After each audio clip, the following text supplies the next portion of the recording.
Sino nakakilala nito mga idol? Kain tayo mga idol. Ito yung pinakamasarap na ulam dun sa probinsya namin. Tawag sa amin ito mga idol, kalampay. Yan mga idol, tikman natin. May aligi pa eh. Dahil kumulo na mga idol ang ating pinakulong tubig, nilagyan ng sibuyas, bawang at luya. Ito na mga idol, lalagay ko na ang paborito natin kalampay at isdang ayungin na galing sa Minalin. Napakasarap nito mga idol kasi ang sabaw nito pag naluto naninilaw-dilaw ang sabaw dahil napakataba ang kalampay. Ano bang tawag sa Tagalog sa inyo mga idol? Kasi sa tawag sa amin sa Bisaya mga idol, kalampay. Ayan mga idol, malapit na mga idol. Masarap po mga idol, nakakagutom po mga idol. Ngayon lalagyan natin ng asin mga idol. Ayan, lalagyan natin asin. Tama lang yung asin yan.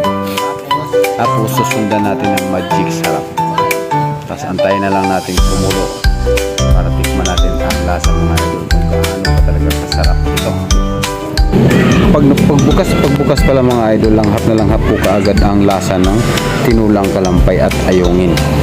Yan mga idol, dilaw na siya. Ito yung pinakamasarap mga idol, yung aligi nito. Kasi mataba yung aligi ng kalampay ng Minalin. Ayan, lalagyan ang kangkong mga idol. Saka yung sanib. Ito yung pampabango mga idol. Ayan, sarap. Ito, tikman na natin. Sarap ng sabaw mga idol. Grabe, talagang mapapawaw ka. Sobra. Sa mga di pa kumakain dyan mga idol, kain po tayo ang ulam. Kalampay at ayungin mga idol ang ulam ko ngayon. Kain po tayo mga idol. Sana magustuhan nyo aking mga video.